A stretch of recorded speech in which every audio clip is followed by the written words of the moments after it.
grande que a gente está aqui, com mais um tema nessa jornada que o Sinapse está se propondo a fazer. É com grande alegria que a gente está participando, todos nós estamos participando, entendendo que é um momento único que a gente está vivendo no planeta e que requer um pouco de distanciamento, que de certa maneira tem alterado a nossa rotina de uma forma bastante incisiva e que acabou não permitindo que as muitas passeatas, as muitas caminhadas, os muitos encontros, simpósios, seminários, congressos que iam acontecer, que estavam previstos para acontecer, não aconteceram em função exatamente da gente ter que, no momento, fazer um distanciamento maior. Eu quero começar agradecendo demais ao Sinapses por esse convite. Prontamente, quando me fizeram o convite, eu aceitei com muita alegria, né, e muito entusiasmo, porque é sempre muito bom a gente poder estar passando, às vezes, um pouquinho que a gente sabe para os outros, né?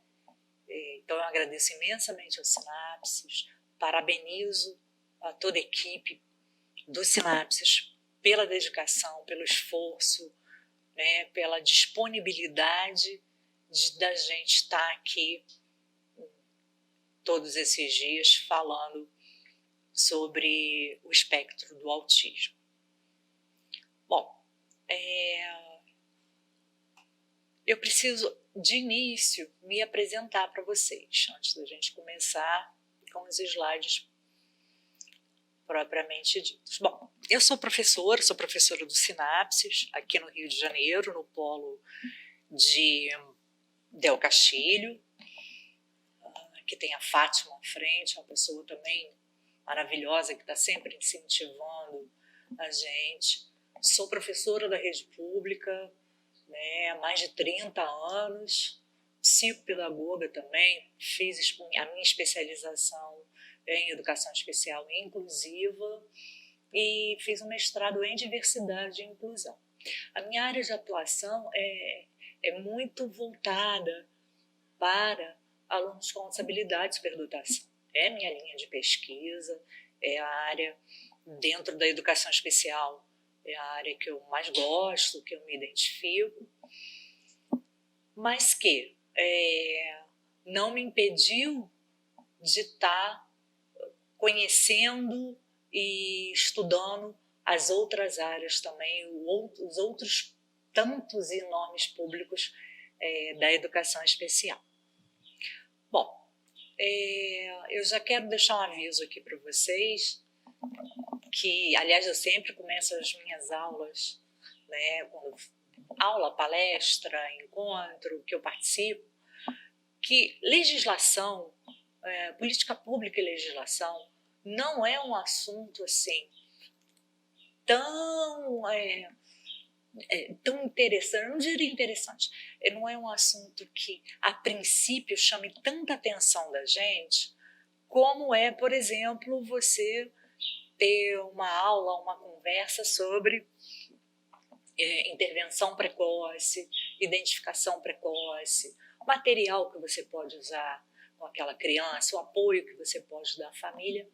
Porém, preciso aqui também ressaltar que a gente saber isso tudo é muito importante sim, porém, tão importante quanto a gente conhecer as legislações, as políticas públicas voltadas para essas crianças, jovens e adolescentes. Então, porque muitas vezes a gente não conhece, a família não conhece, às vezes as pessoas da escola não conhecem os direitos e aonde se embasam os direitos dessas crianças. Então, crianças, jovens e adolescentes. E aí é bom que a gente conheça no sentido de poder ajudá-los. Então eu costumo dizer que é uma aula um pouco mais árida, mas nem por isso menos importante do que outros assuntos, do que outras abordagens sobre o espectro do autismo. Dito isso, vamos lá. A gente vai fazer um percurso histórico aqui nesse tempo que eu tenho com vocês e que eu preciso marcar esse percurso histórico falando da educação em si. Em 1948, a Organização das Nações Unidas, junto com as muitas nações, os muitos países participantes, eles elaboram um documento chamado Declaração dos Direitos Universais Humanos. Por que isso? Bom, o mundo vinha de um contexto de uma segunda grande guerra mundial que durou de 1945 até de 1939 até 1945, um período longo aí, e 6 anos, que a gente tem esse espaço aí. E o pós-guerra foi um momento histórico muito complicado para todo o planeta, para todo o mundo, para todas essas nações que estiveram envolvidas direta ou indiretamente nesse conflito na Segunda Guerra Mundial. Então, a partir disso, as várias nações do mundo se reuniram para dizer ali, pensem que a gente estava num cenário, o mundo estava num cenário pós-guerra, Então eles se reuniram para fazer um documento que dissesse ali quais eram os direitos humanos, os direitos universais dos seres humanos, E entre os muitos direitos que cita lá, é um documento muito bonito de ser lido. Sugiro a vocês que esses dias aí, suponho que todo mundo com um pouco mais de tempo, que baixem aí, deem uma lida, porque é muito bonito o documento, e que vai servir, vocês vão perceber o quanto ele vai influenciar todas as leis, as políticas públicas posteriores todas, no que diz respeito à educação. Então, na Declaração dos Direitos Humanos, gente, está lá escrito de forma bem clara e nítida que todo ser humano tem direito à educação. E aí todo ser humano é crianças, jovens e adultos, que eles querem dizer. No artigo 56 dela, da Declaração dos Direitos Humanos, eles falam que a educação tem que ser orientada, tem que ser trabalhada no sentido da gente conseguir o pleno desenvolvimento da personalidade humana, o fortalecimento desse respeito pelos direitos humanos, que são, aí tem lá, a educação, que é o que a gente está tratando aqui hoje, educação, saúde, o direito de ir e vir, o direito de não ser torturado, de não ser escravizado, E também o respeito, a garantia pelas liberdades fundamentais da gente. Então, esse documento vai acabar servindo para muitas outras documentações posteriores, políticas públicas posteriores, que vieram, às vezes não imediatamente, depois até com um lapso, às vezes, um pouco maior de tempo, e aí eu trago aqui talvez as mais importantes para a gente estar conversando, estar aqui batendo esse papo. Então, tudo começa lá na Declaração dos Direitos Humanos, e que fala que a educação é um direito de todo ser humano, que tem um artigo específico, e esse artigo vai se desdobrando, que é o artigo 26, que fala que ela tem que ser orientada, reparem só, no pleno desenvolvimento da personalidade humana. Bom, fazendo um salto aí no tempo, nessa trajetória das legislações, a gente pula agora para o ano de 1990. Em 1990, acontece uma reunião na Tailândia, na cidade de Jomtien, na Tailândia, e que dessa reunião surge, é assinado a Declaração Mundial de Educação para Todos. Baseada, reparem que está baseado lá no que vinha lá de trás, na educação de crianças, jovens e adultos, entendendo que a educação é um direito de todas as pessoas, de todo ser humano. Ela vem, a Declaração Mundial de Educação para Todos, ela vem falar dessas necessidades básicas de aprendizagem das crianças, jovens e adultos. Ela reafirma que a educação precisa satisfazer as necessidades básicas de aprendizagem de todas as crianças, jovens e adultos. Os países participantes dessa reunião, que ocorreu lá na Tailândia, eles assumem um compromisso de trabalhar em cima, de gerar políticas públicas em cima dessas diretrizes e metas que a gente encontra lá na Declaração Mundial de Educação para Todos. E aí eu trouxe um artigo específico para vocês, que é o artigo 3º, que vem falar da educação entre as coisas que fala-se lá no documento. Sobre a educação, a gente encontra que as necessidades básicas de aprendizagem das pessoas portadoras de deficiência, reparem que é um texto que já faz menção às pessoas com deficiência. Chama atenção aqui que o termo está copiado, colado, exatamente como está na legislação, né, gente? Só assinalando aqui que a gente sabe que a palavra portadora de deficiência já caiu em desuso, a pessoa com deficiência, mas como eu trouxe ao pé da letra, o que estava escrito lá, aparece aí a palavra portadora de deficiência. Então vamos lá. As necessidades básicas de aprendizagem das pessoas portadoras de deficiências requerem atenção especial. Então já sinalizava lá a necessidade dessa atenção especial, uma atenção diferenciada. Mais ainda, ela vai adiante quando diz que é preciso tomar medidas que garantam a igualdade de acesso à educação, já fala no acesso da educação a essas pessoas com deficiência. A qualquer tipo, vai além, deixa bem claro que é qualquer tipo de deficiência. O acesso dessas crianças, desses educandos, dentro do sistema educativo. Então a gente tem, em 1990, a Educação para Todos, que traz isso, e no mesmo ano a gente já traz para o Brasil, para a realidade brasileira, o Estatuto da Criança e do Adolescente, que é de julho de 1990, que reafirma a educação como um direito de todos, vai além, porque fala que as crianças têm direito à educação. E reparem nessas palavrinhas, gente, como a gente vai encontrá-las em outras LDB, visando o quê?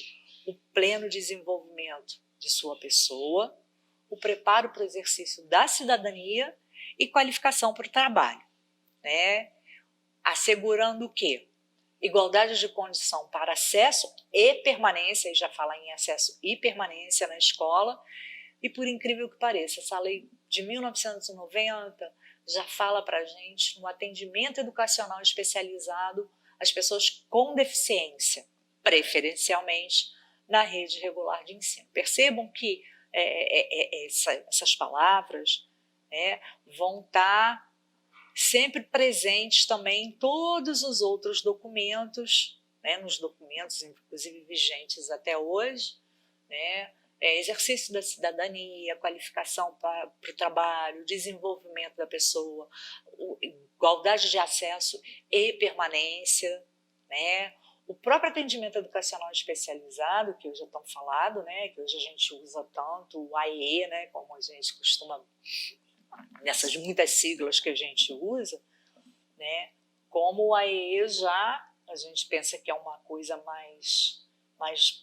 atual, não é não, né? Então, em 1990 a gente já tinha lá o próprio ECA falando, né, desse atendimento educacional especializado. 4 anos depois, nesse percurso das legislações, a gente vai encontrar 2 legislações. Elas são do mesmo ano, porém uma saiu antes da outra, é anterior à outra. A gente tem a Política Nacional de Educação Especial, que é um documento brasileiro, e a gente tem, meses depois, a Declaração de Salamanca.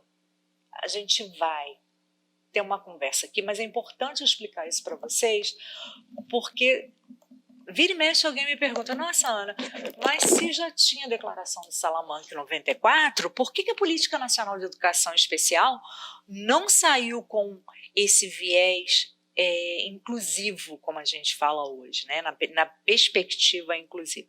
Porque essa Política Nacional de Educação Especial já vinha sendo elaborada, e quando ela passa a valer, que é em maio de 1994,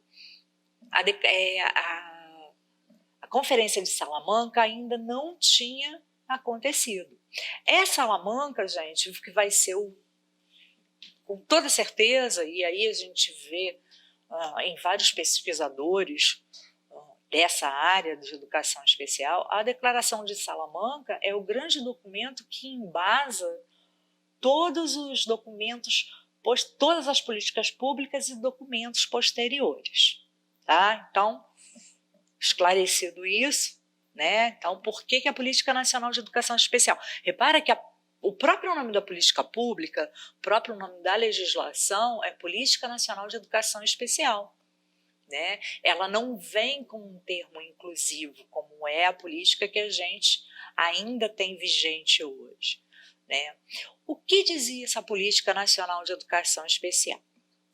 Ela dizia, sim, né, que esses alunos, ela usa o termo necessidades especiais, que esses alunos devem ter, sim, condições de irem para as classes comuns, né? Porém, ela coloca também que esses alunos com necessidades especiais deveriam ter, tá ali, vou ler ali, tá, gente? Condições de acompanhar e desenvolver as atividades curriculares programadas no ensino comum no mesmo ritmo que os alunos ditos normais. Ora, então a gente vê aí claramente, se aquele aluno não tinha condição de seguir no mesmo ritmo do que os outros alunos ditos normais, ele não teria acesso à classe comum, do ensino regular. Então, a política pública, que é anterior a essa que a gente vai ver agora, ela fala assim que tem direito a ir para a classe regular, porém, desde que ele acompanhe no mesmo nível os alunos que são ditos normais.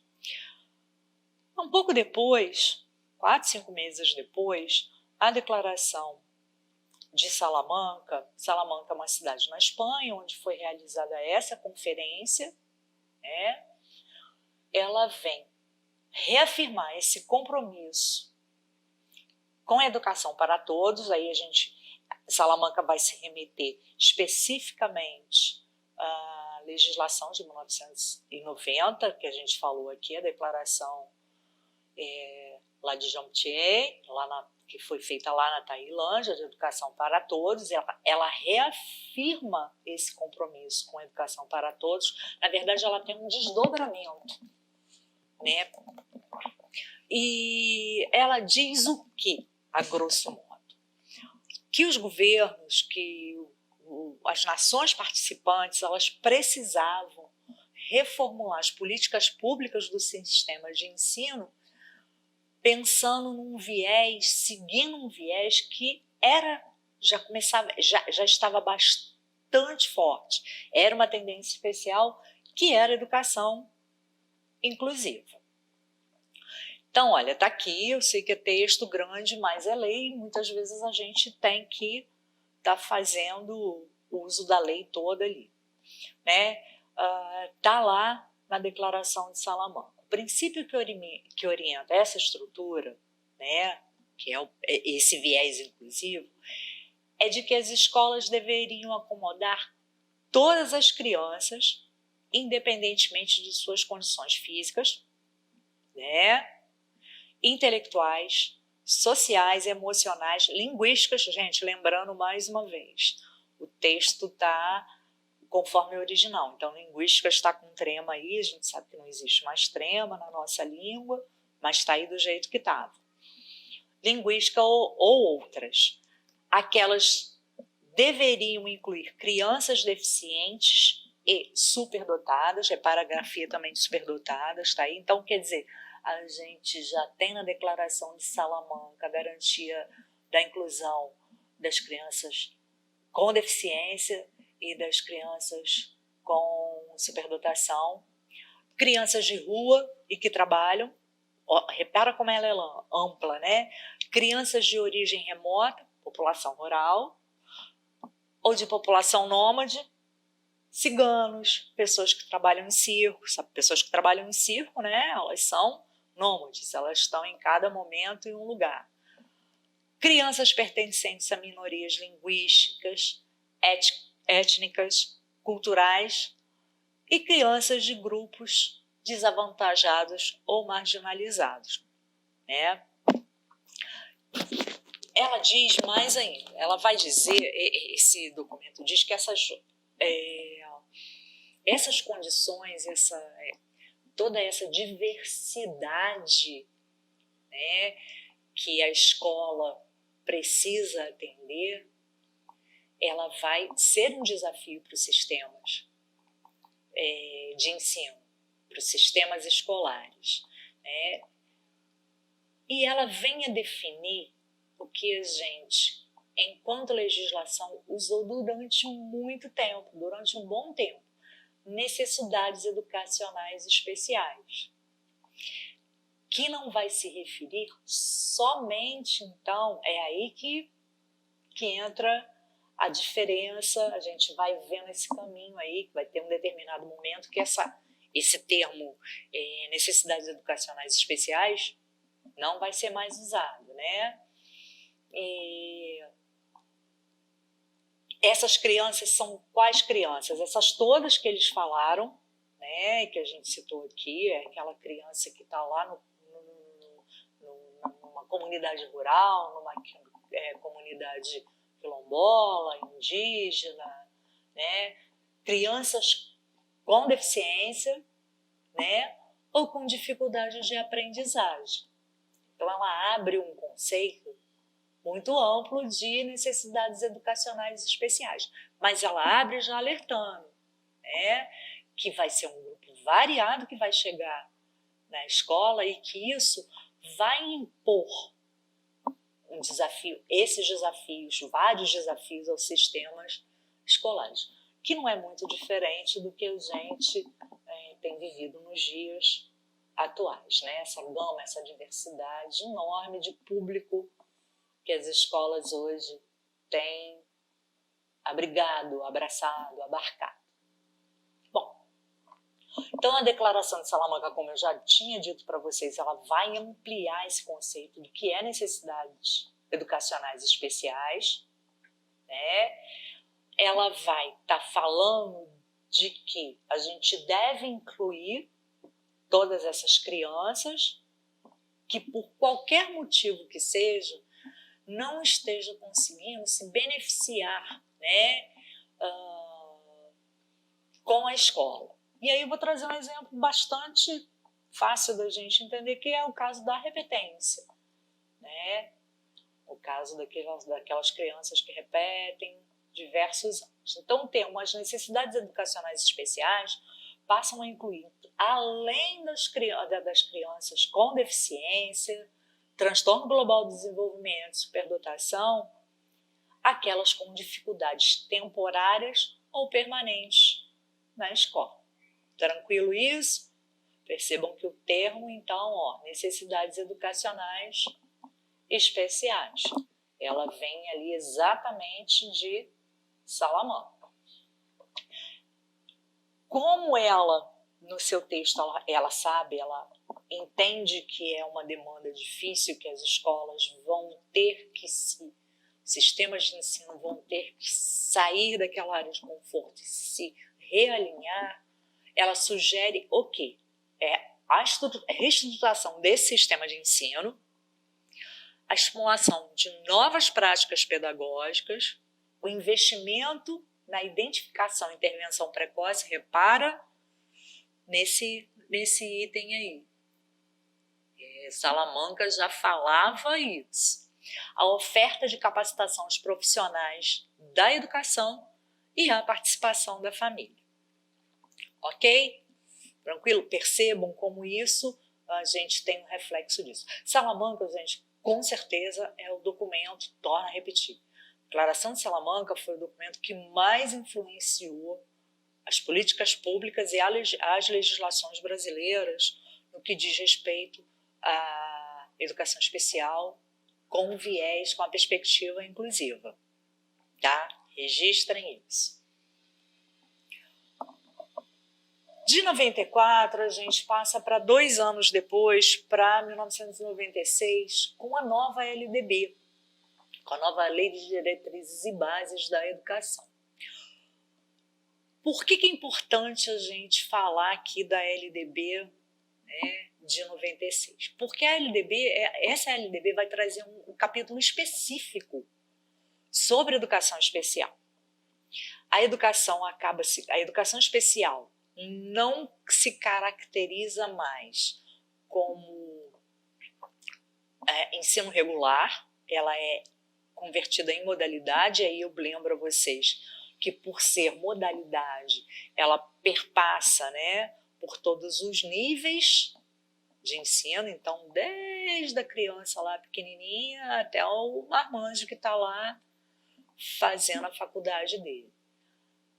E ela deve ser ofertada preferencialmente na rede regular de ensino, a partir da educação infantil. Ressalto aqui que o preferencialmente é um advérbio que sempre esteve presente. Preferencialmente não é obrigatoriamente. Preferencialmente na rede regular de ensino, ela garante, está lá na LDB, a oferta de currículos, métodos, técnicas e serviços de apoio especializado para atender às especificidades dos alunos, público-alvo da educação especial. Garante, está lá dentro da lei de educação, está lá dentro da LDB, acesso aos programas sociais, né?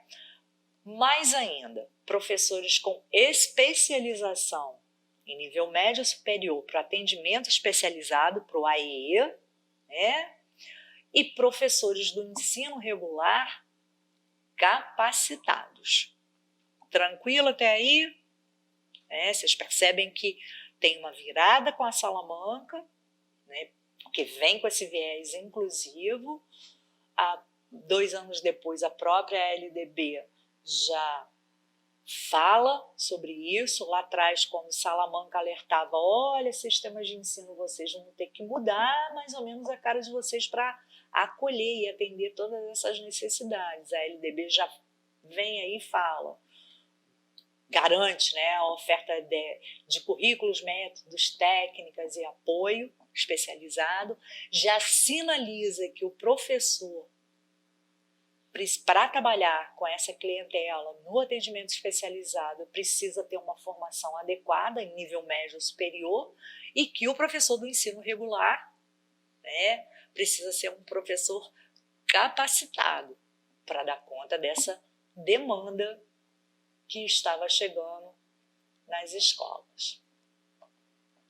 Bom, poucos anos depois, a LDB de 96, a gente tem a Resolução 2 do Conselho Nacional de Educação. O que a Resolução 2 faz, gente? A resolução ela vem a regulamentar e instituir as diretrizes da educação especial na educação básica. Reparem que ainda não aparece educação especial na perspectiva de educação inclusiva. Nesse documento, ainda também não aparece, né? Porém, nessa resolução, vem falando lá que entre as que são necessárias estratégias para atender as demandas educacionais, né? E diz lá de que qual é esse público, né? São 3 públicos diferentes que eles falam. Os de dificuldade acentuada de aprendizagem ou limitação no processo de desenvolvimento, né? E aí eles falam os vinculados à causa orgânica e os não vinculados à causa orgânicas. Perdão, gente. Os de dificuldades de comunicação e sinalização diferenciada dos demais alunos, demandando a utilização de linguagens e códigos aplicáveis. A gente pode colocar aí, por exemplo, os alunos surdos, né? E o terceiro público aí, que é a galera da autossabilidade e superdotação, que é aquela que tem a grande facilidade de aprendizagem, eles dominam os conteúdos mais rápido, conceitos, conteúdos e procedimentos mais rápidos. Então, você vê que a resolução 2 do Conselho Nacional de Educação já delimita direitinho quem é esse público, né? Que é o que está aí, as dificuldades acentuadas de aprendizagem, as dificuldades de comunicação e sinalização e as altas habilidades de superdotação. Né? O que vai, daqui a pouco a gente vai ver que nas legislações vai ter uma mudançazinha e vai mudar, vai fechar, vai restringir um pouquinho esse público. Então, a resolução, a gente precisa, recapitulando aí dessa resolução, a gente precisa ver que ela deixa bastante clara o público, é um público ainda bastante abrangente, e que vai ter uma mudança daqui a pouco. Então, a gente faz um salto aí no tempo, de 2001 para 2008, estou passando meu alquinho aqui na mão, porque põe a mão no rosto, põe a mão no cabelo, né? Então não se assustem, se puser a mão no rosto, no cabelo, estou aqui com o meu alquinho.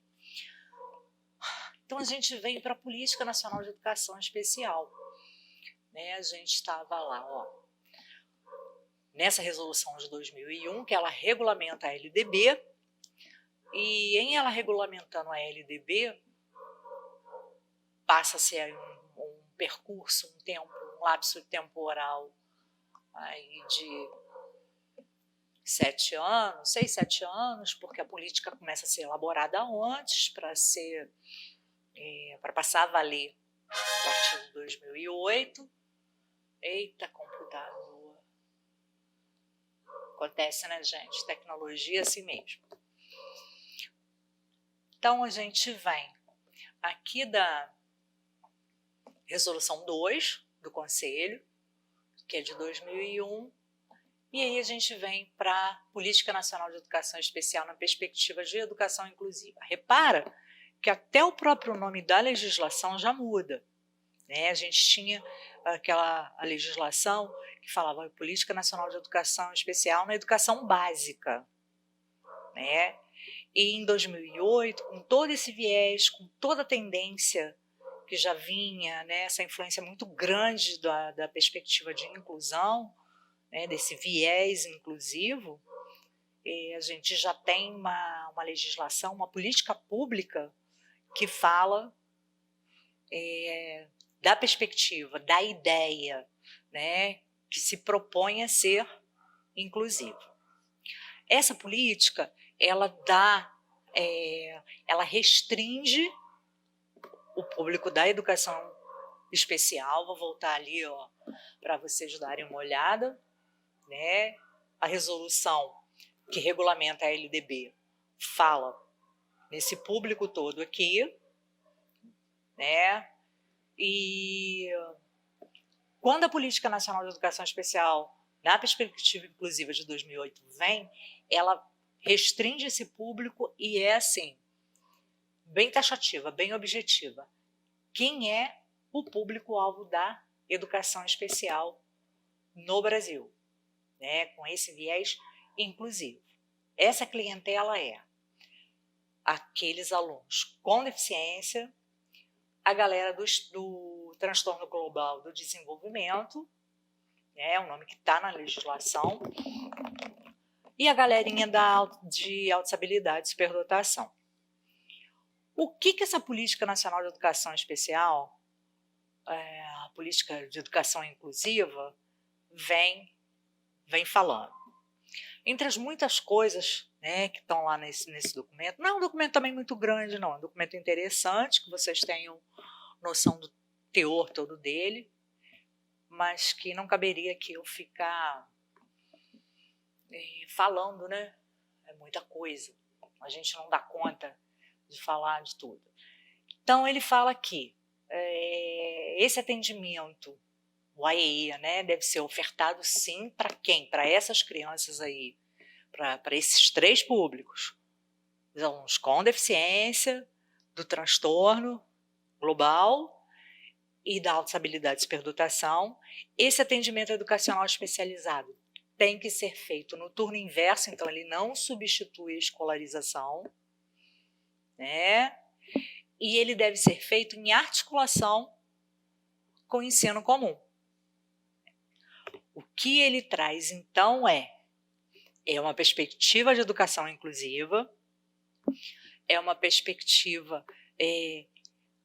que muda o público, desculpa, é uma legislação que muda o público, restringe, diminui o público da educação especial, desse público da educação especial, na perspectiva da inclusão, deixa bem claro lá os três segmentos, né, que fazem parte, a galera dos alunos com deficiência, com TGD, Transtorno Global de Desenvolvimento, e altas habilidades e superdotação, que para eles devem ser ofertados. O AEE, ou seja, o AEE não pode substituir o ensino comum, que a gente fala ensino regular, né, como se o outro ensino, né, fosse irregular, né, mas são coisas aí que a gente fala e nem às vezes se dá conta, mas é bom que a gente pare em alguns momentos e reflita sobre isso.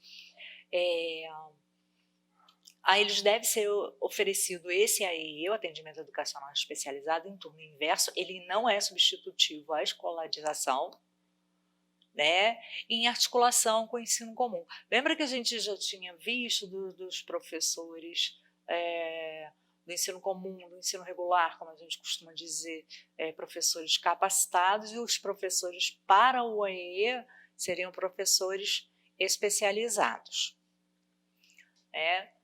No mesmo ano, gente, e aí eu volto a dizer, as coisas aconteceram, a gente tem algumas legislações, tem políticas públicas nacionais ou internacionais que aconteceram no mesmo ano, mas por uma questão de quando uma aconteceu e quando outra, né, dá uma diferençazinha, como eu já expliquei para vocês. Dentro do contexto, a gente acaba entendendo que essa ordem faz a diferença. Aí quando a gente vai falar sobre a Convenção Internacional sobre os Direitos das Pessoas com Deficiência, que ela é de 2009, o artigo que ela trata da educação dentro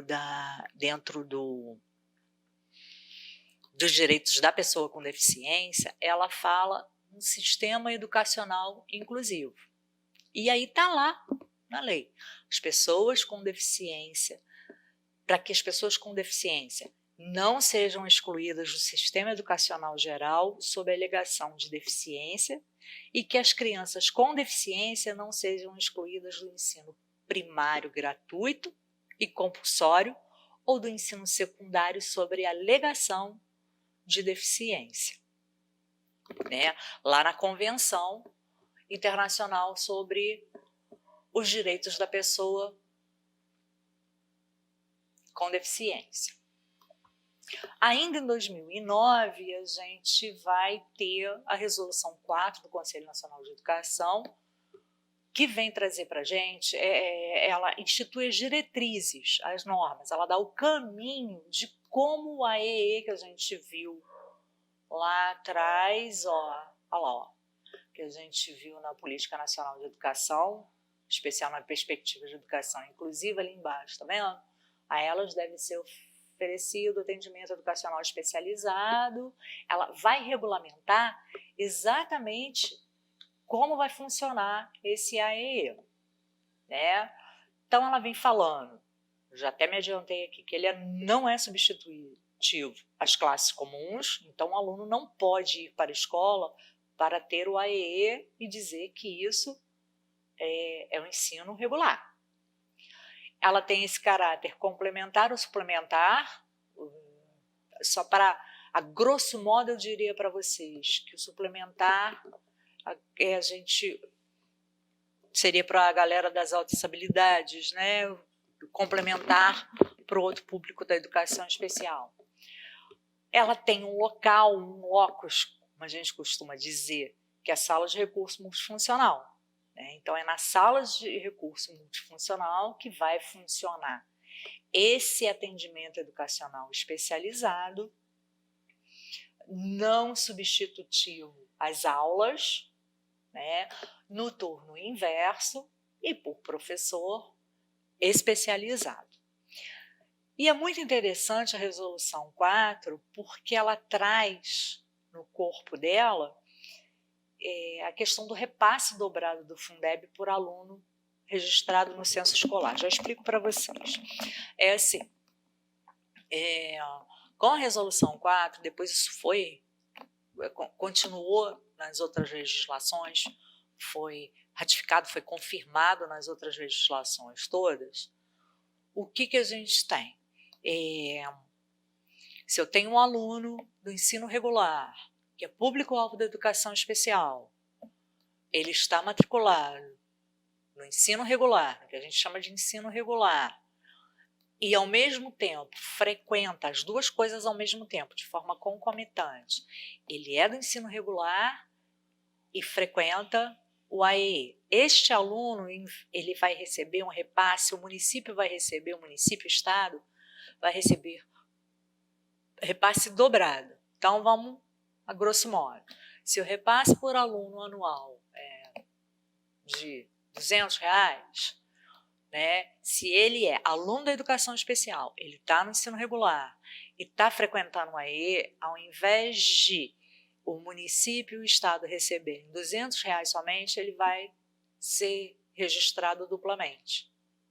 São os R$200. Eu preciso ressaltar aqui para vocês, gente, que a questão do censo escolar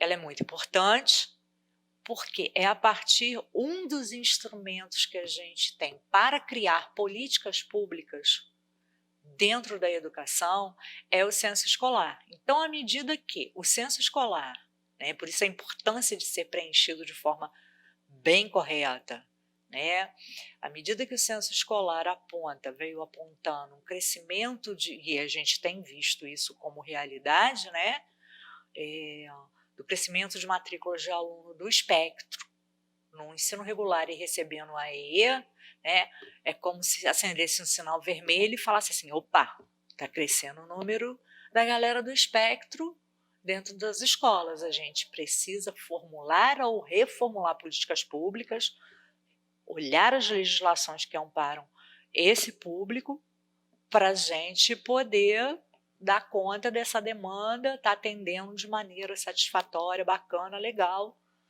a essas crianças, tá?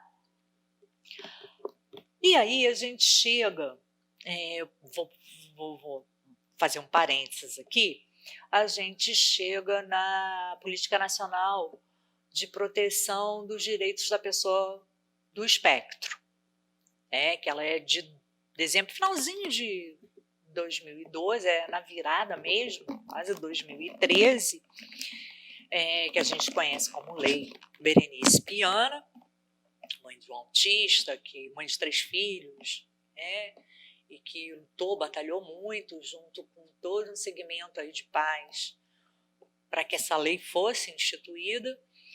E aqui, nesse exato momento, eu vou passar por cima, bem por cima dela, porque daqui a pouquinho eu vou voltar com ela detalhada para vocês. Então, a gente veio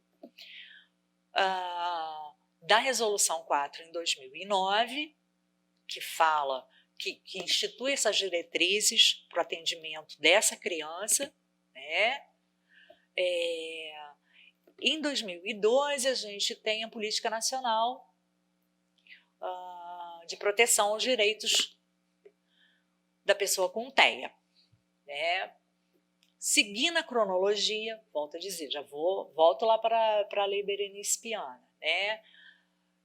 A gente tem em 2014 um novo Plano Nacional de Educação que está em vigência,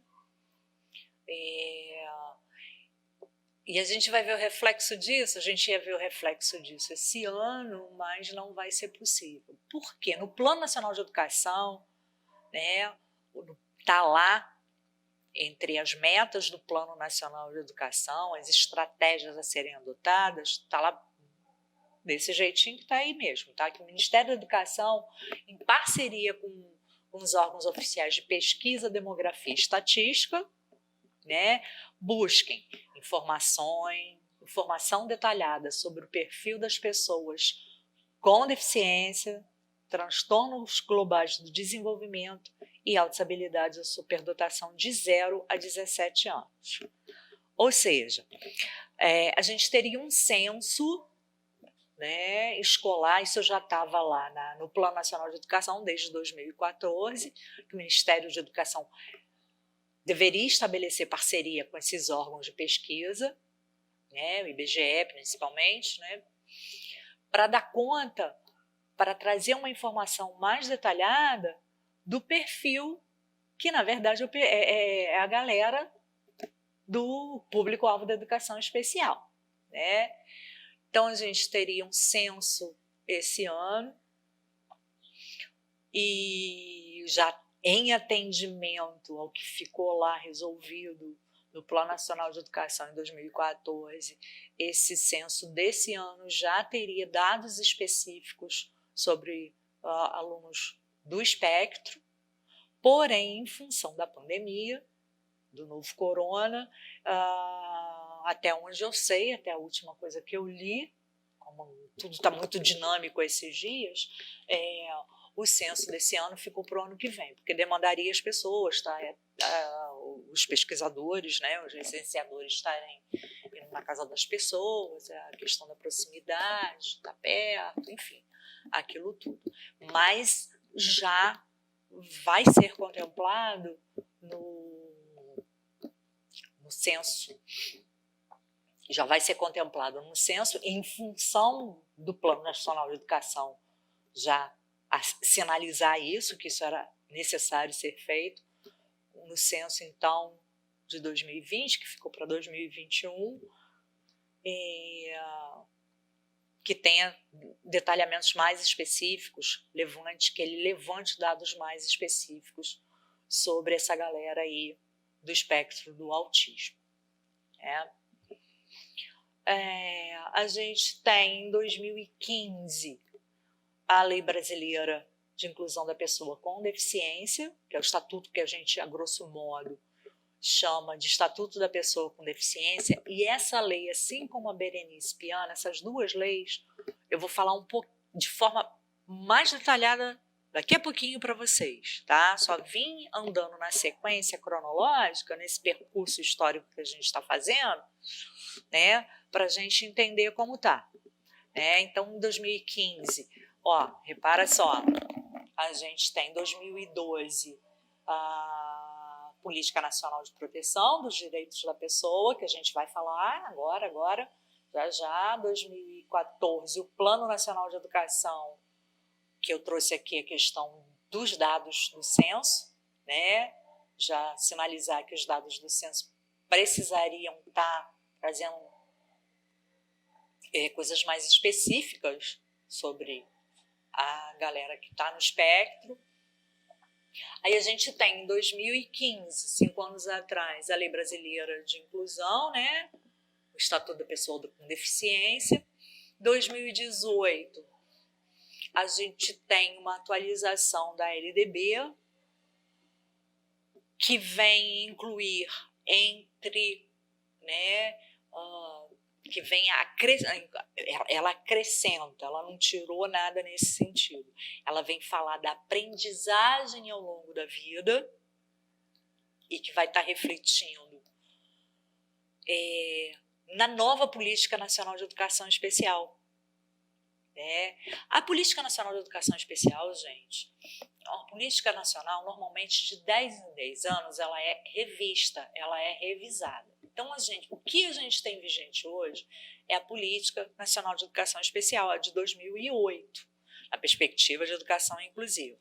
Então, ela vem sendo revisada para que se façam os ajustes necessários, né? Ela está nessa revisão aí desde o ano passado.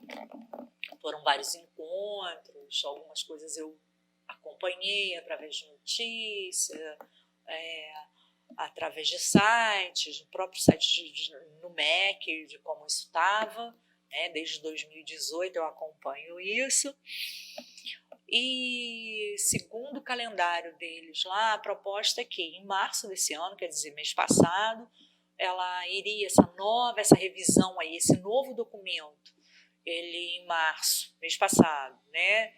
Ele iria para o parecer final do Conselho Nacional de Educação e abril, maio, quer dizer, nesse mês agora, mês que vem, essas diretrizes seriam homologadas. Eu não sei como anda isso, não tenho acompanhado isso, não tenho visto isso, mas acredito que em função da gente estar com esse problema do coronavírus, esse cronograma talvez sofra algum atraso aí, né?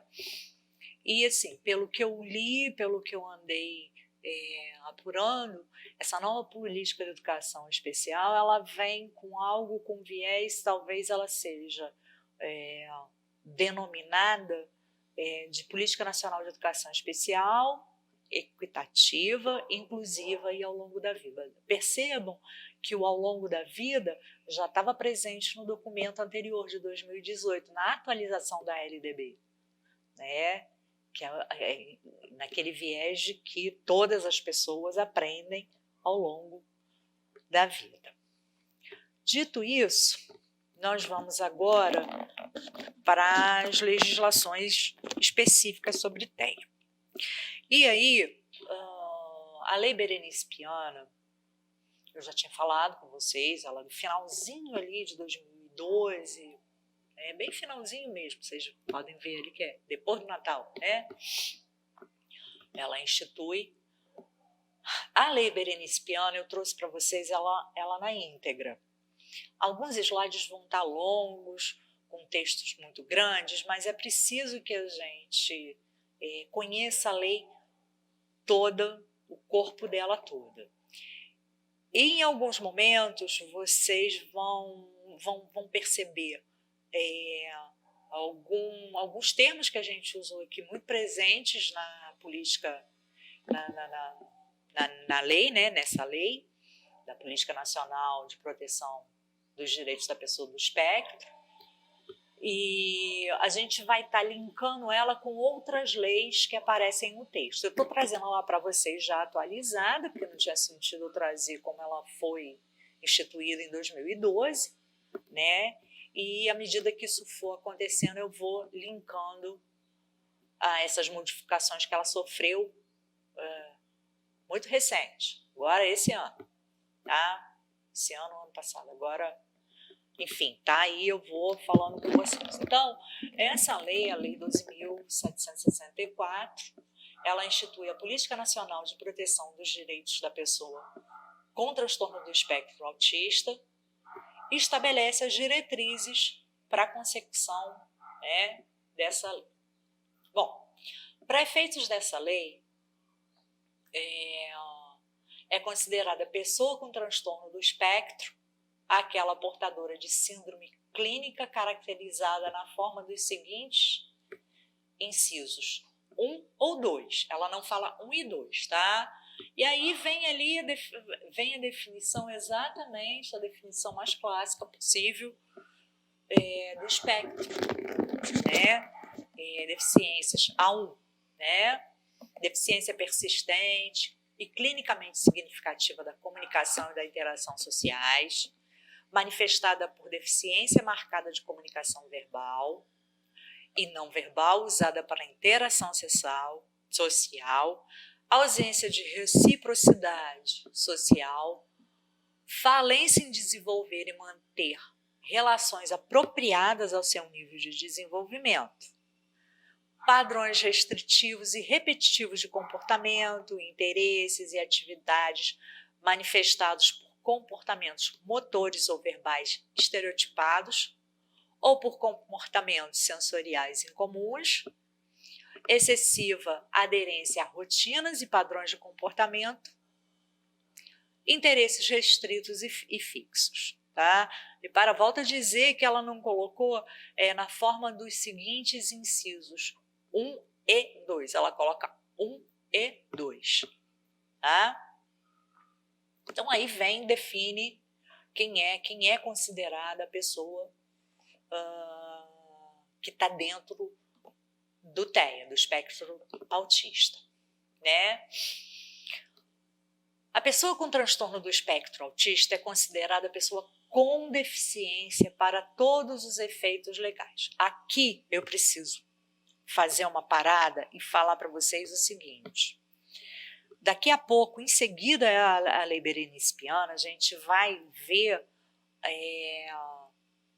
o estatuto da pessoa com deficiência.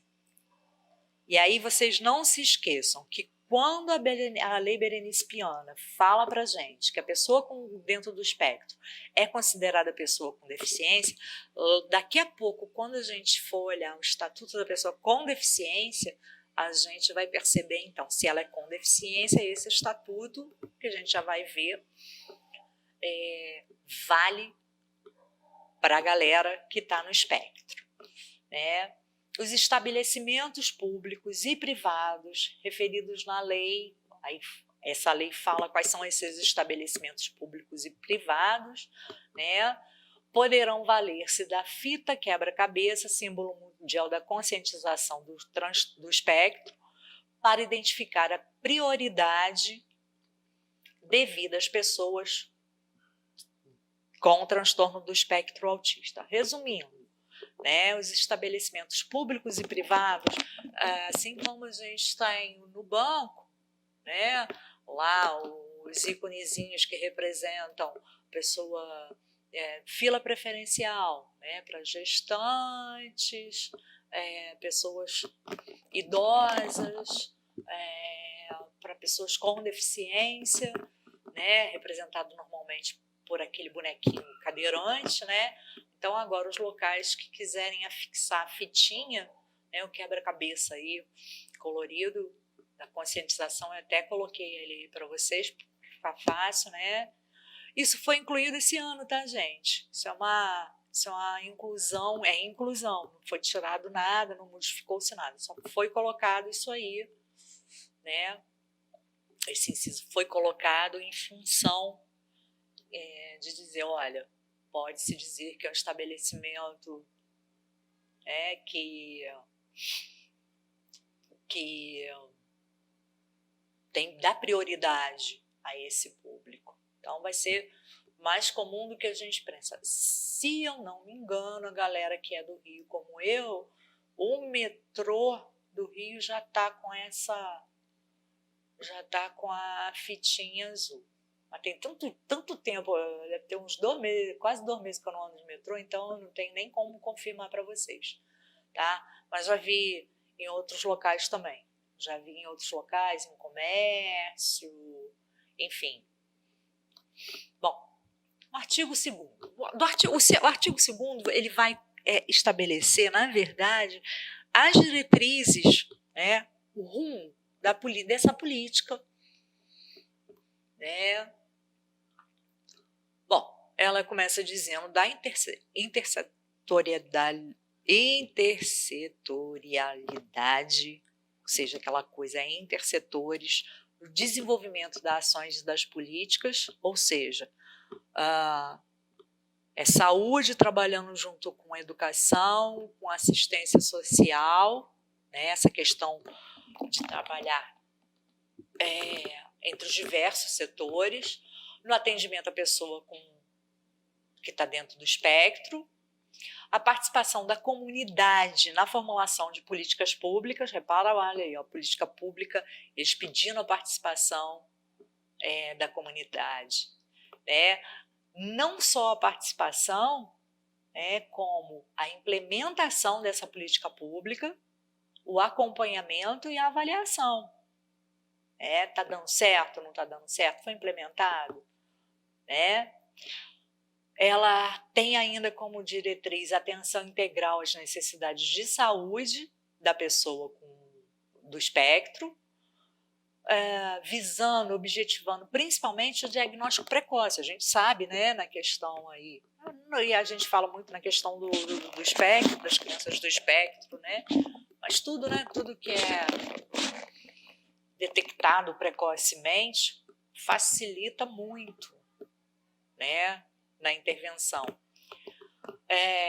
Objetivando o diagnóstico precoce, o atendimento multiprofissional, então já falem, aqui a gente tem um atendimento multiprofissional garantido, e o acesso a medicamentos e nutrientes. Repara os medicamentos, tá?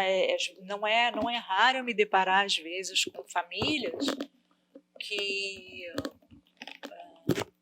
não sabem, não é raro, tá, gente?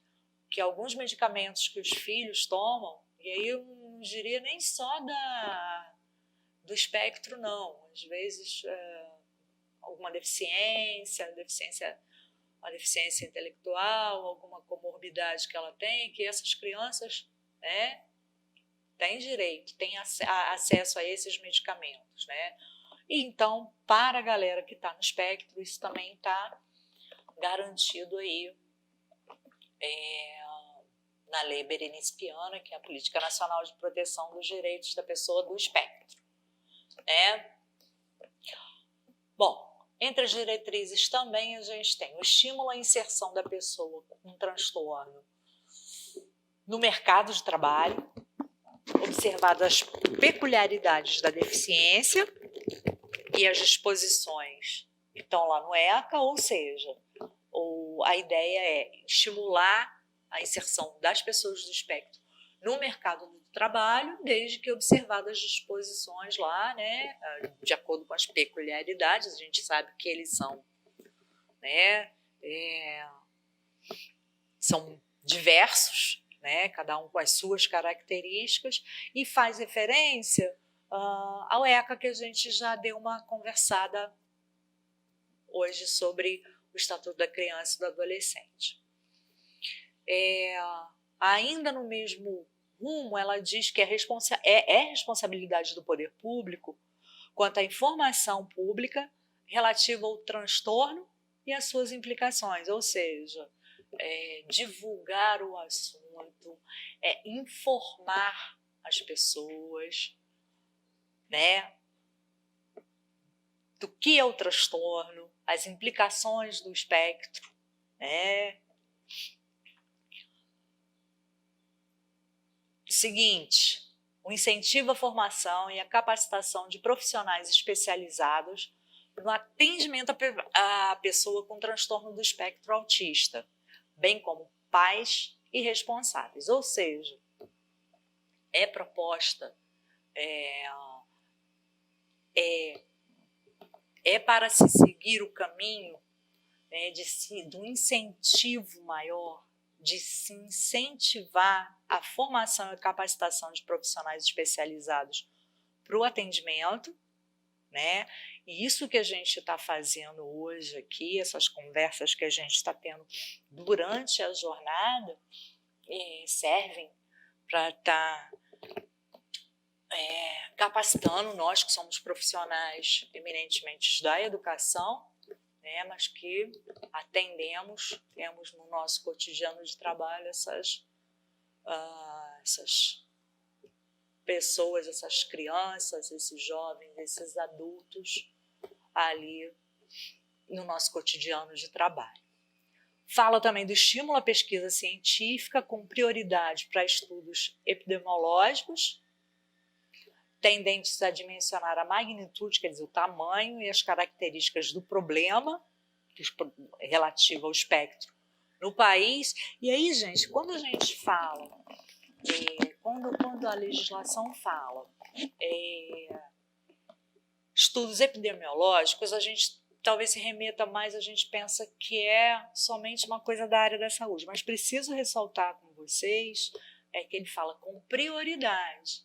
Eu preciso dizer que a gente, educador, que a gente, professor, psicopedagogo, neuropsicopedagogo, arte-terapeuta, a gente também tem o saber da gente e a gente também faz ciência, né? É uma ciência diferente da ciência da área da saúde, mas a gente também faz ciência, né? E todo esse movimento que a gente faz, todas essas novidades que a gente traz, que possam acrescentar todos esses estudos, né? A resolução, né? A ajuda para essas pessoas que estão dentro do espectro do autista também são muito bem-vindas. Tá? A colaboração da educação, né, também é muito bem-vinda. Bom, então falou em todas as diretrizes lá, né? E aí vem, para o cumprimento das diretrizes de que trata esse artigo, o poder público poderá firmar contrato de direito público ou convênio com pessoas jurídicas de direito privado. São aqueles convênios que a gente tem, ou seja, não precisa ser somente de caráter público, pode ser também do caráter privado. Né? E aí a gente tem várias instituições aí que trabalham, e aí eu vou falar de maneira geral, as pessoas com deficiência, né? Artigo 3º, aí ela vem, do artigo 3º, o artigo 3º ele vai falar dos direitos da pessoa que está dentro do espectro do autismo. Bom, a vida digna, a integridade física e moral, o livre desenvolvimento da personalidade, a segurança e o lazer, a proteção contra qualquer forma de abuso e exploração, isso é um direito garantido, tá? Acesso a ações e serviços de saúde com vistas à atenção integral às suas necessidades de saúde, incluindo, de novo, diagnóstico precoce. Olha como é que a questão do diagnóstico precoce, que a gente já falou aqui, a gente sabe o quão importante né? Como ela é sempre muito batida, muito falada, muito realçada, né? E ainda fala mais, diagnóstico precoce, ainda que não definitivo, ainda que aquela criança seja um ponto de interrogação. Será que realmente ela está no espectro? Né? Mesmo tendo essa dúvida, esse ponto de interrogação, ela tem direito ao acesso a essas ações e serviços de saúde. Ela também tem direito ao atendimento multiprofissional, das equipes multiprofissionais, multidisciplinares, né? A nutrição adequada e a terapia nutricional, os medicamentos, repara que o medicamento está aí de novo, e informações que auxiliem no diagnóstico e no tratamento. Ainda, elas devem ter acesso à educação e ao ensino profissionalizante, volto a falar da educação, a moradia, inclusive a residência protegida, ao mercado de trabalho e à previdência social e assistência social. Bom, em casos de comprovada necessidade, a pessoa com transtorno do espectro autista, eu amo esse parágrafo único, amo, guardem ele para a vida profissional de vocês, né? Em havendo, acompanhem caso haja alguma mudança, mas não acredito. Em casos de comprovada necessidade, a pessoa com transtorno do espectro autista incluída nas classes comuns de ensino regular, nos termos do inciso 4 do artigo 2º, terá direito a acompanhante especializado. Ou seja, guardem isso para a vida de trabalho, tá? Tá aqui, elas têm direito a acompanhante especializado. O que eu sugiro aqui, né, é que o laudo médico venha dizendo, ou da equipe multi, né, disciplinar, venha dizendo que aquele aluno necessita de acompanhamento especializado, de acompanhante especializado para ele estar dentro da classe comum. É lógico que nem todo aluno do espectro vai precisar desse acompanhante especializado. Porém, caso seja necessário, está aí a legislação que vocês precisam para estar ali orientando os pais, orientando a escola, enfim, dizendo não, eles têm direito sim e está aqui na legislação. Esse artigo 3º, ele é também muito recente, ele foi criado, ele é a mesma lei que fala lá da fita, né? Da fita em mosaico, da fita em quebra-cabeça, nos estabelecimentos que dão prioridades para o autismo, para pessoas do espectro, estão dentro do espectro, né? É também recente, é desse ano, eu não me lembro de que mês, mas sei lá, eu acho que é fevereiro, se eu não estou enganada. Esse artigo 3º, ele foi também uma inclusão. Esse artigo 3º vem falar da carteira de identificação da pessoa do espectro, tá? Para quê?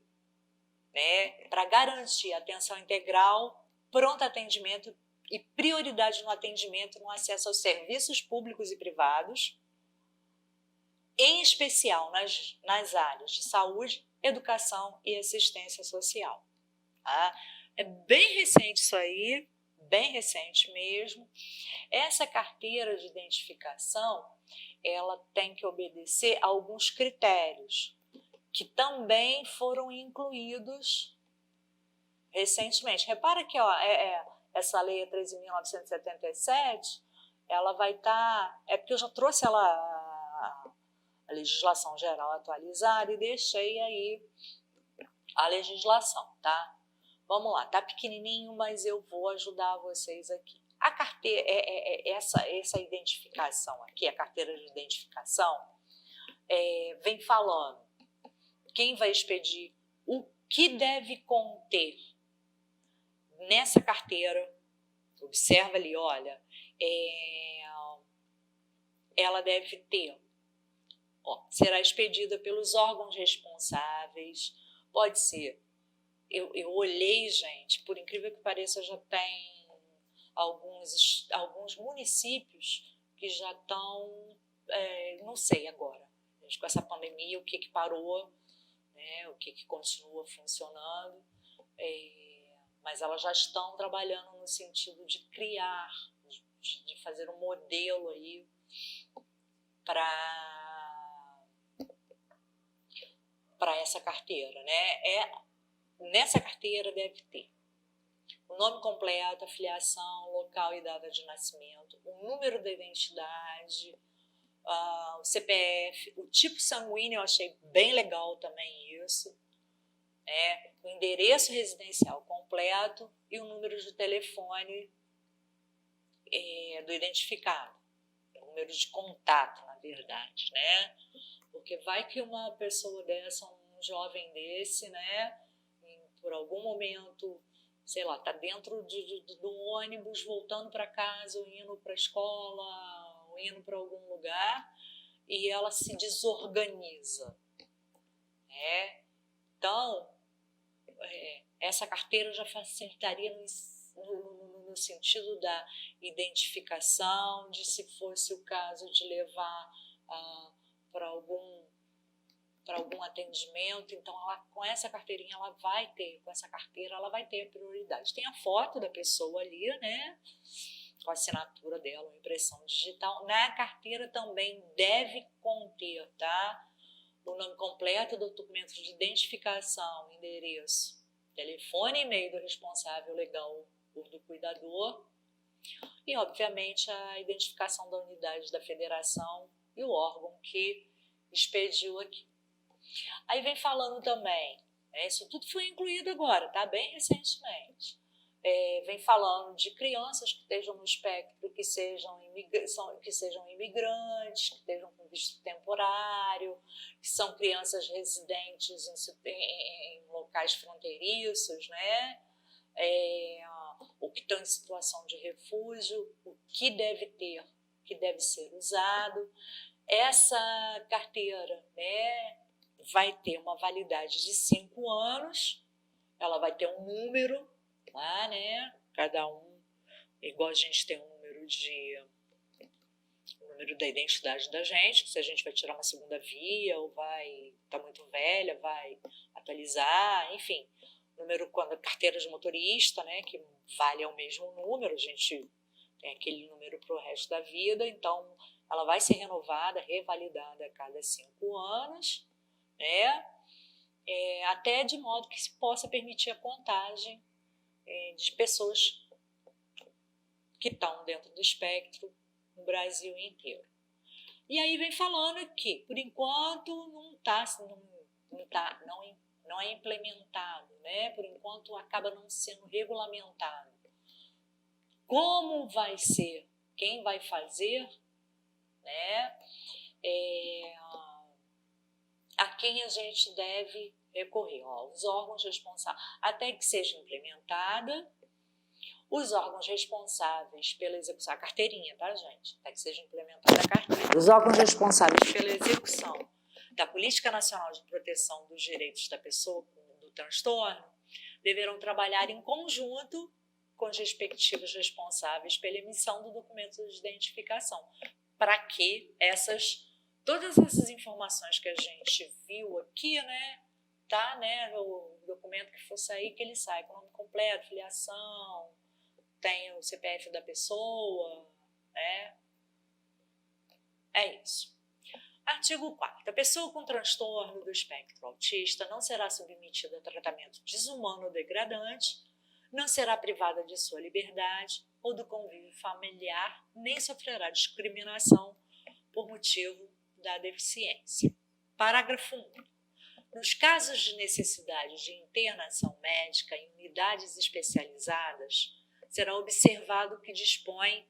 Aí vem falando desta lei. Eu trouxe ali, tá? Depois aqui, ó, eu coloquei uma estrelinha, um traquinho aqui que está em vermelho, né?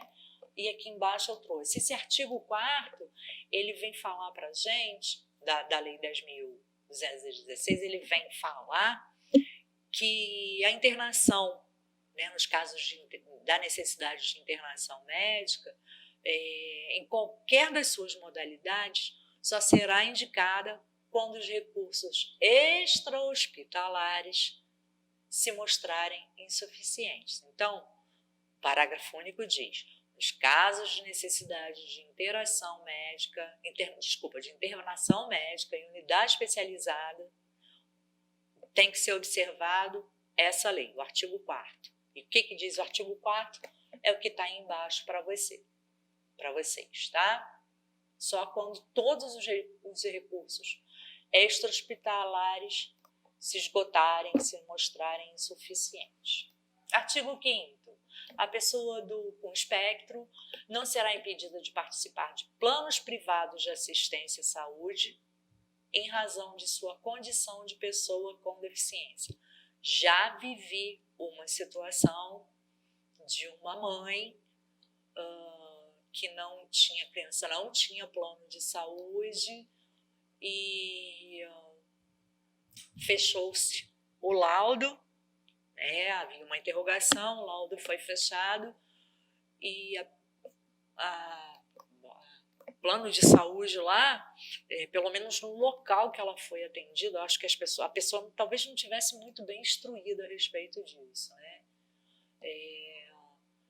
Parecia que quando ela declarou, a criança não tinha plano de saúde, ela passou, alguém lá se cotizou, a família se cotizou, não, então vai precisar, né, de estar indo a mais médico, a gente se cotiza, faz um plano básico de saúde.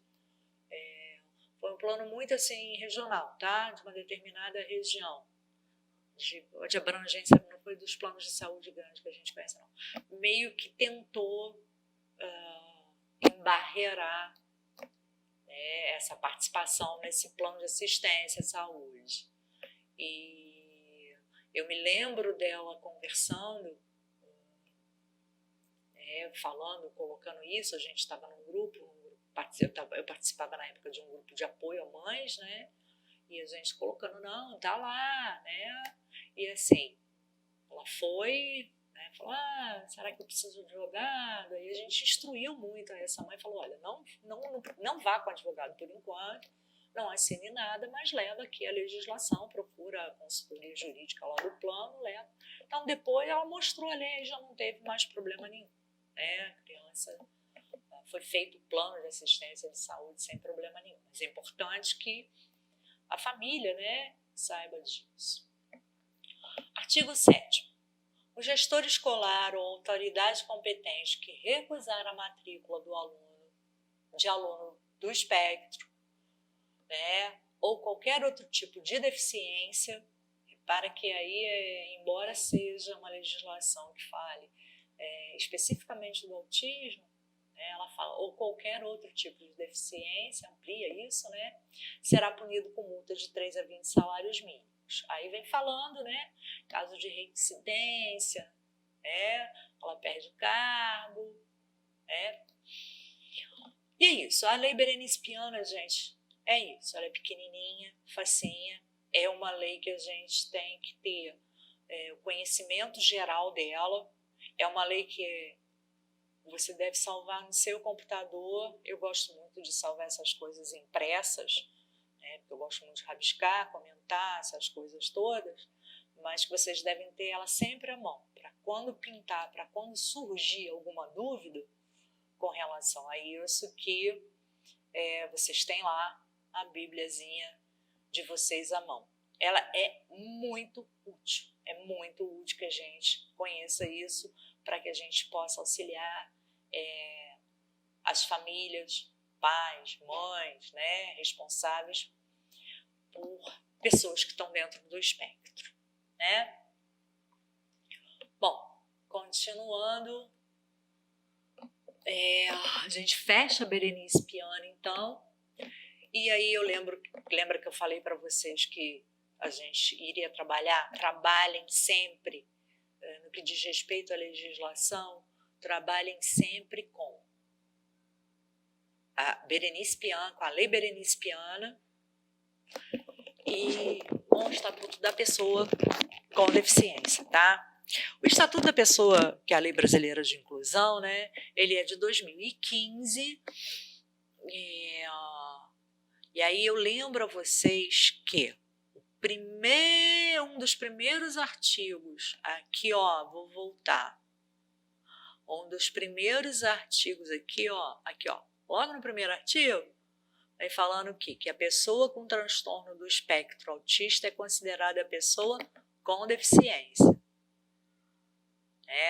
ou seja, se ela é considerada a pessoa com deficiência, por que eu estou fazendo tanta questão de mostrar isso para vocês? Porque eu não coloquei ali, são 127 artigos, ia ficar muito chato, muito maçante, tem coisas que estão bastante distantes do universo de trabalho da gente, são coisas muito específicas, mas é uma lei que vocês precisam ter conhecimento do total teor dela e tá junto com as duas leis juntas, tá? Para qualquer dúvida vocês irem lá, então remetam-se sempre, se lá da pessoa do espectro do autista, a Lei Berenice Piana, como a gente chama de forma comum, ela fala que são pessoas com deficiência, então o Estatuto da Pessoa com Deficiência, tudo que tem aí é garantido também para a galera que está no espectro. Então, a lei, ela repara que ela, no parágrafo 1, ela vem falando, é instituída a Lei Brasileira de Inclusão da Pessoa com Deficiência, Estatuto da Pessoa com Deficiência, com o objetivo de quê? Assegurar e promover em condições de igualdade o exercício dos direitos e das liberdades fundamentais por pessoa com deficiência, visando a sua inclusão social e cidadania. Repara, de novo, inclusão social, cidadania, Logo a seguir a gente tem um parágrafo único que fala que ela tem como base a Convenção sobre os Direitos da Pessoa, das Pessoas com Deficiência, que a gente já viu, a base dela está ali. Ela vem falando no artigo 2º quem são as pessoas com deficiência, que pode ser de impedimento longo, de natureza física, mental, intelectual, sensorial, que essa avaliação de deficiência, quando necessária, ela vai levar uma série de fatores em conta, ela tem que ser feita por uma equipe multiprofissional e interdisciplinar, deverão considerar essas diversas coisas que estão aí, os impedimentos nas funções e estruturas do corpo, os fatores socioambientais, psicológicos e pessoais, a limitação no desempenho de atividades e a restrição de participação. Aí o poder público, parágrafo 2º, o poder público criará instrumentos para avaliação da deficiência. É só vocês abrirem essa lei que vocês vão ver lá os critérios. É uma lei também modificada há pouco tempo, uma lei mais recente, que vão estar lá todos os critérios. Continuando lá no artigo 3º, não estão todos os artigos aqui, tá, gente? Eu selecionei aqueles que eu acho de grande importância que a gente conheça, mas volto a dizer, sugiro que vocês leiam ele na íntegra, para vocês terem essa noção. Ela vai trazer para a gente a definição de alguns termos que a gente usa de maneira muito comum, mas ela está ali, ela vai trazer direitinho, então ela traz definição do que é acessibilidade, tecnologia assistiva, do que são as barreiras, aí divide lá as barreiras, vem falando dos tipos de barreiras arquitetônicas, atitudinais, o que é uma pessoa com mobilidade reduzida, o que é uma residência inclusiva, é bem interessante essa parte aí, Além disso, e essa parte aí é muito importante também, gente, tá? Não foi à toa que eu selecionei ela para a gente estar conversando sobre ela aqui. Ela vai destacar ainda, dentro do Estatuto da Pessoa com Deficiência, da Lei Brasileira de Inclusão, ela vai estar destacando ainda. Reparem aí que eu pensei esses incisos. O que é atendente pessoal, profissional de apoio escolar e o que é acompanhante. Vamos lá. Atendente pessoal, o que é? Pessoa, membro ou não da família, que com ou sem remuneração, assiste ou presta cuidados básicos e essenciais à pessoa com deficiência no exercício de suas atividades diárias, excluídas as técnicas ou os procedimentos identificados com profissões legalmente estabelecidas. Por exemplo, quem seriam excluídas as profissões, excluídas as atividades diárias técnicas? Fonoaudiólogo, psicólogo, terapeuta ocupacional, Bom, o que é um profissional de apoio escolar? Profissional de apoio escolar é a pessoa que exerce atividades de alimentação, higiene e locomoção dos estudantes com deficiência e atua em todas as atividades escolares nas quais se fizer necessária, em todos os níveis e modalidades, instituições públicas e privadas, e aí, de novo, excluídas técnicas ou procedimentos identificados como profissões legalmente estabelecidas. Ok? E o que é o acompanhante? É aquele que acompanha a pessoa com deficiência, podendo ou não desempenhar as funções de atendente pessoal. Ok?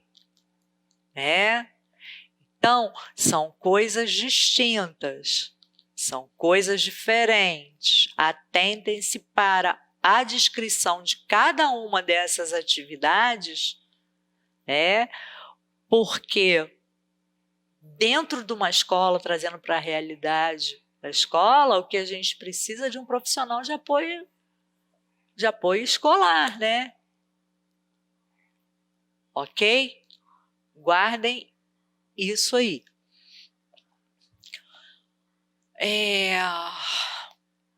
Desculpa, gente, o slide está repetido, né? Mas é bom que ele ficou maior, como isso vai ficar guardado para vocês, fica até melhor para a gente entender, para a gente ver, né? Ainda dentro do estatuto, a gente tem no capítulo 2, que vai falar da igualdade e da não discriminação. Bom, toda pessoa com deficiência tem direito à igualdade de oportunidades com as demais pessoas e não sofrerá nenhuma espécie de discriminação. Aí ele vai definir o que é a discriminação. Considera-se discriminação, em razão da deficiência, toda forma de distinção, restrição ou exclusão por ação ou omissão que tem o propósito ou o efeito de prejudicar, impedir ou anular o reconhecimento ou o exercício dos direitos e das liberdades fundamentais da pessoa com deficiência, incluindo a recusa de adaptações razoáveis e de fornecimento de tecnologias assistivas. Isso seria o que é considerado legalmente o que é discriminação, tá? Eu acho muito importante também vocês conhecerem e saberem isso, registrarem isso. Bom, existe uma seção única que ele vai falar do atendimento prioritário, que é as pessoas com deficiência, ou seja, a galera do espectro está dentro das pessoas com deficiência. Elas têm o direito de receber atendimento prioritário, sobretudo com a finalidade de. Aí vem falando nas finalidades. Eu preciso ressaltar para vocês aqui, tá? Esse parágrafo aqui, porque ele vai dizer assim: nos serviços a pessoa vai ter atendimento prioritário, nos serviços de emergência públicos e privados, tá? Porém condicionada aos protocolos de atendimento médico. O que quer dizer isso? Que o meu filho, meu sobrinho, o meu neto, uma criança que está no espectro, ele está com uma dor de barriga sem maiores complicações. Eu levo ele para um atendimento, sei lá, num hospital, numa clínica de emergência, mas é uma coisa que ele está conseguindo suportar. É uma coisa que não vai matar ele imediatamente. Chega um paciente que não é do espectro, infartando, uma criança que está com corte, caiu, se machucou, obviamente que a prioridade vai ser dessa outra criança, porque está num risco iminente, tá?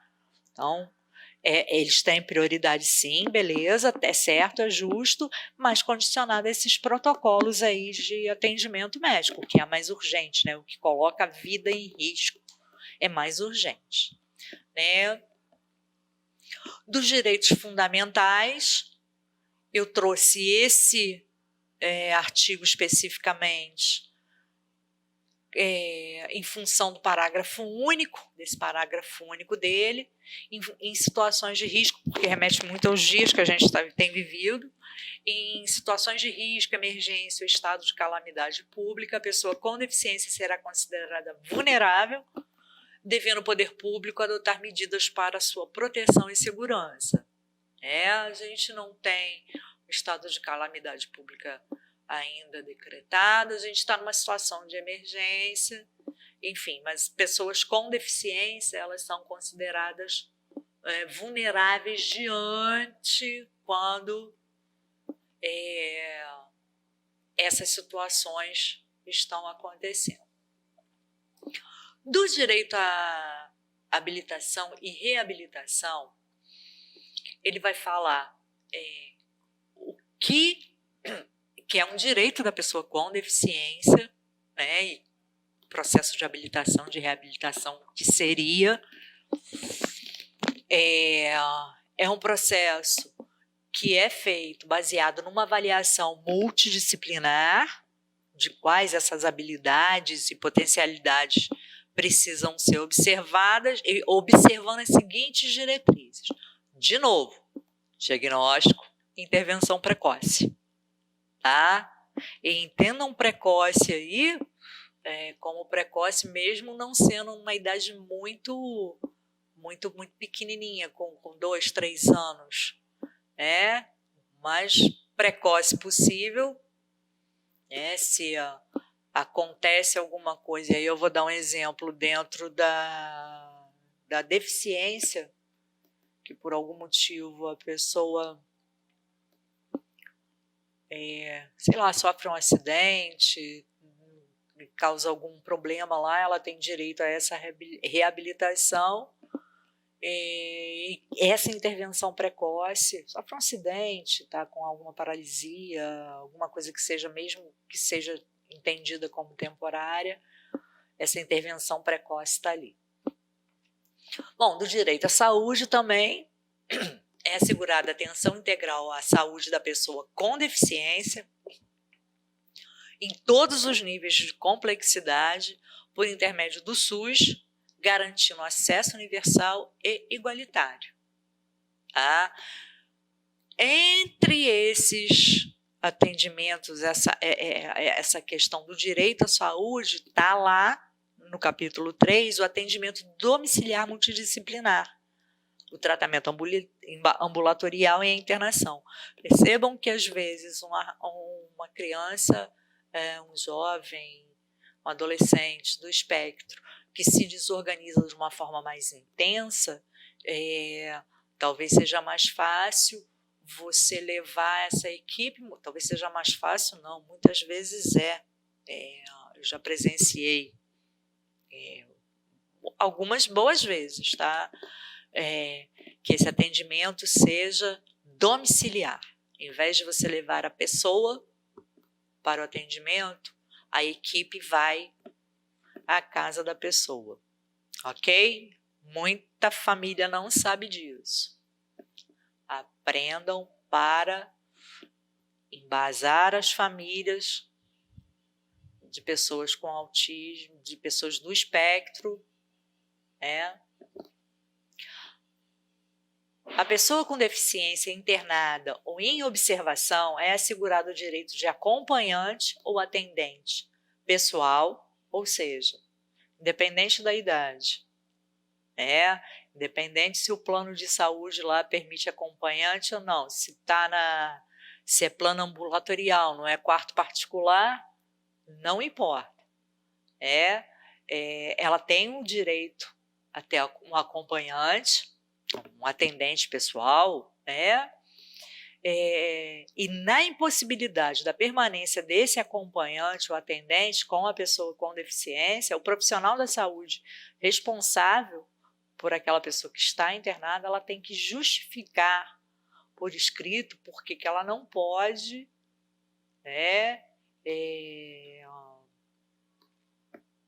permanecer ali.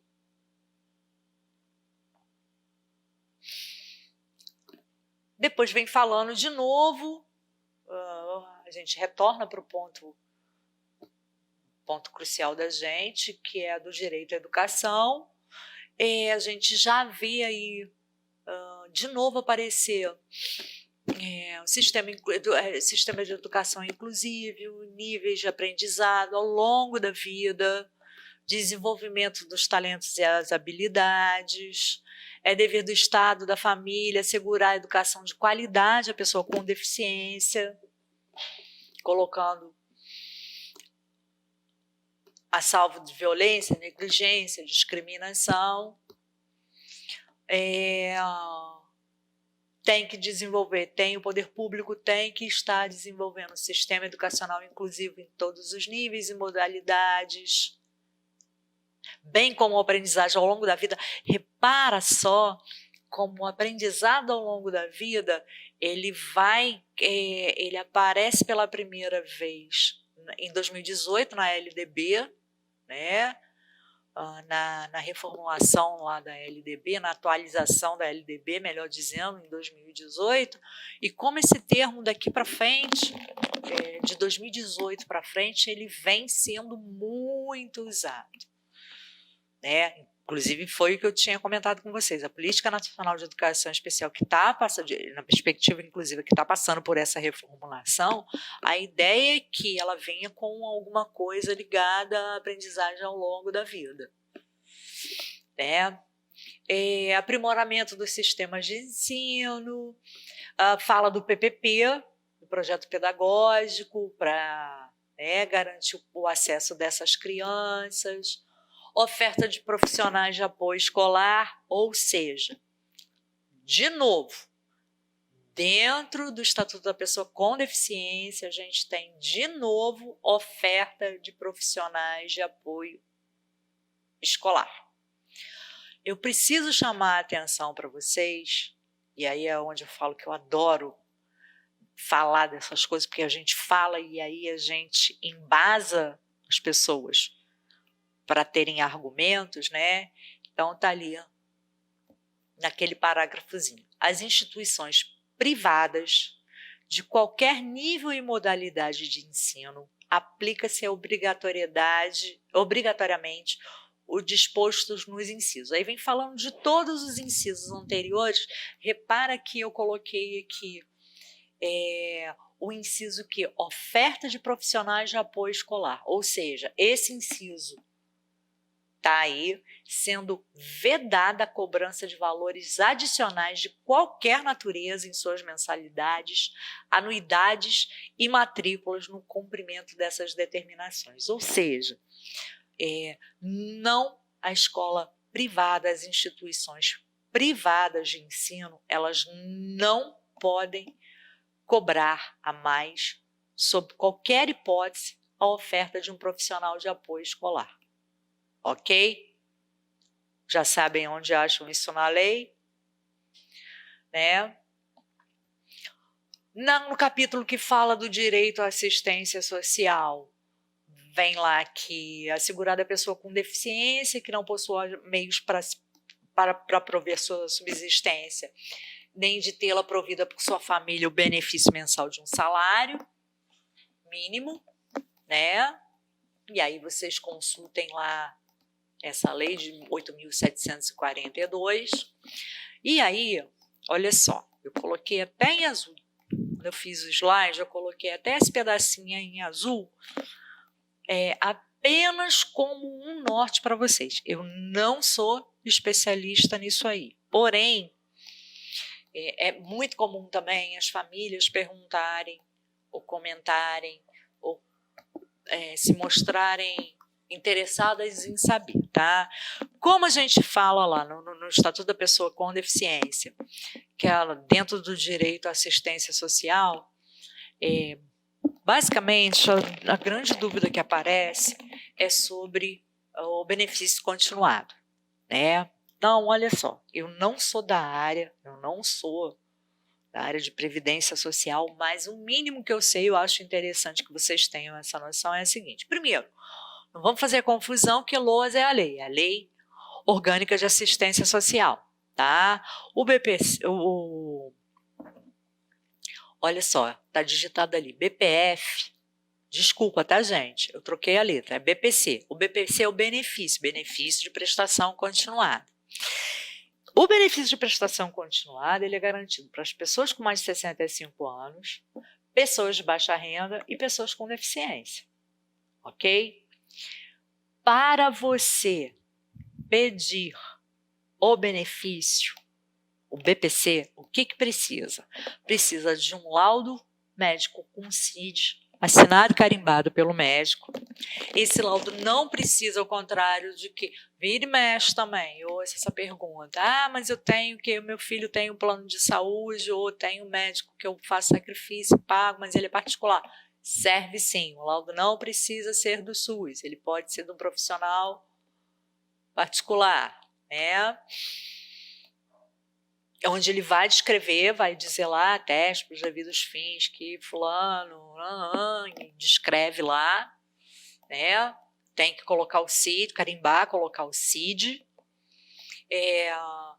Para ele receber o BPC, ele vai ter um crivo também, além do laudo, vai ter o crivo lá, um crivo da situação econômica, né? Meio salário mínimo, renda per capita, junta todo mundo da família, né? Sei lá, são 5 pessoas, todo mundo ganha, divide por 5, né? Se for uma renda per capita de meio salário mínimo, ela está em meio salário, que seria R$522, né? Essa avaliação econômica também é feita para ver se a pessoa tem direito ao benefício. Isso pode ser solicitado no site do INSS. Também já tive conhecimento de pessoas que, na hora de preencheram com a mãe, preencheu com o nome dela. Ela tem um filho que é do espectro e preencheu com o nome dela. Não é para preencher com o nome dela, da mãe, do pai, do responsável, da avó.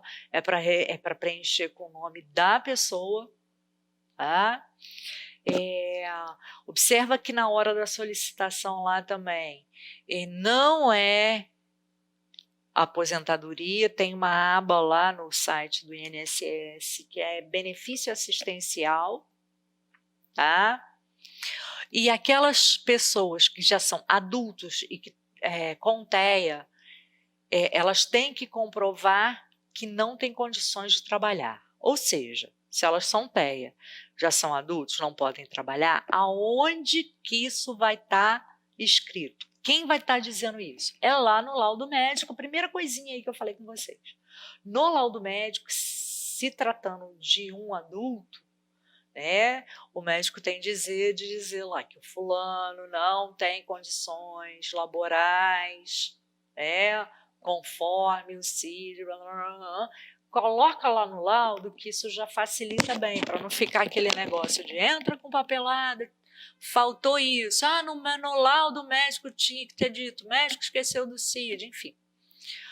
Volto a dizer, gente, eu não conheço Previdência Social a fundo, mas o mínimo que eu conheço, eu estou aqui dividindo com vocês, sempre ajuda, né?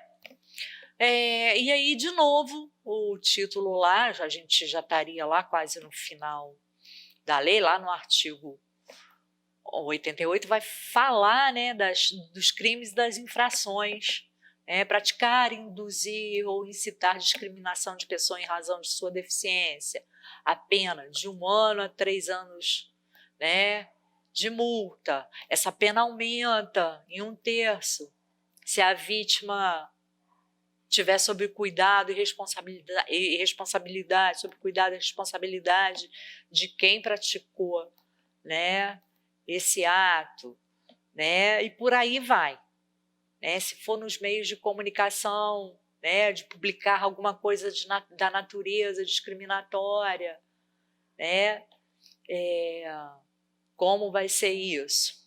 Artigo 90. Abandonar a pessoa com deficiência em hospitais, casas de saúde, entidades de abrigamento ou congêneres, também dá pena e reclusão de 6 meses a 3 anos, mais a multa. Eu preciso lembrar de novo a vocês, o texto está igualzinho a lei. Abandonar pessoa com deficiência em hospitais. Não esquece que a gente tem a legislação, a legislação da pessoa dos direitos da pessoa do espectro, né, que diz lá, toda pessoa do espectro é considerada pessoa com deficiência. Então, por isso que a gente está trabalhando essa lei, por isso que quando a gente veio aqui abandonar pessoas com deficiência, bom, se a lei de lá diz que a galera do espectro é pessoa com deficiência, e se essa lei aqui é sobre pessoa com deficiência, Estatuto da Pessoa com Deficiência, então, é a Lei Brasileira de Inclusão, então, ó, beleza, tá?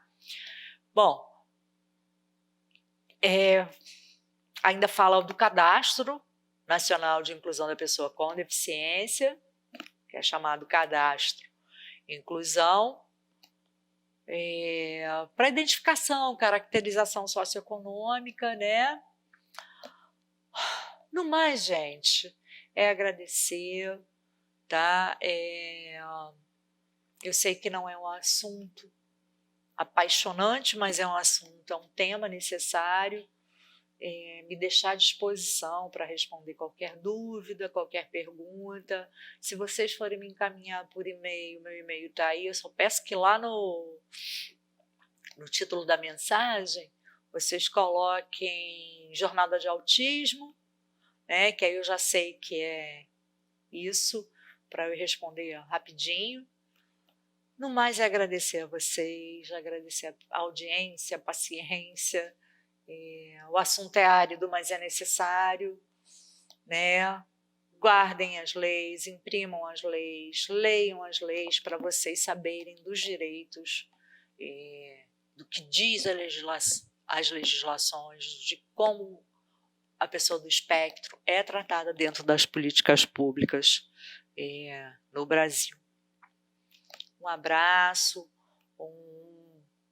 uma ótima jornada aí pra gente. Eu também estou assistindo, adorando tudo que eu tenho visto, e muita paz e sobriedade nessa hora tão difícil. Meu agradecimento mais uma vez a toda a equipe do Sinapses, especificamente a equipe técnica, que esses dias me ajudou essa parafernália toda aqui. E, no mais, podendo, lave, fique em casa, lave as mãos, álcool gel, indo à rua, use máscara para você proteger os outros. Um abraço grande e até qualquer hora a gente se encontra por aí.